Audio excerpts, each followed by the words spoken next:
The votes are in and counted, and the decisions have been made in this year's election. There's a lot of attention on the races for governor and U.S. Senate, of course, as you would expect. Absolutely, but 24-hour News 8 political reporter Rick Albin tells us that the real power in state government is now more one-sided than it was before.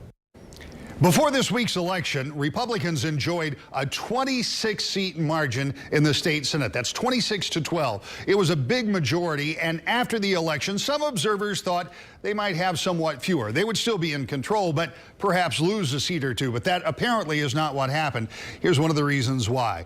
In the 20th Senate District, there was an open seat. Now, that's the seat that was represented by Senator Tanya Shootmaker. She was drawn into another district, which she won, by the way. But here in the 20th, it left two sitting representatives to go head-to-head. It was Republican Margaret O'Brien and Democrat Sean McCann. Lawrence Winkie is a former Republican running as a Libertarian. His position in this race was thought to hurt O'Brien. It may have. But look how close this race ended up at 46-45. And now O'Brien has been declared the victor. But this race may not be over. I talked to the McCann camp, and they said that right now they are reviewing all of their options. I was told that Representative McCann wants to make sure that everybody's vote gets counted. It's not impossible. There could be a challenge to this. But as it stands right now, Republicans would have 27 out of 38 seats in the state Senate. That is practically unprecedented. Over in the House, it looks like Republicans come back with 63 of 110. Again, picking up some seats. One of those was in the 91st District here in West Michigan.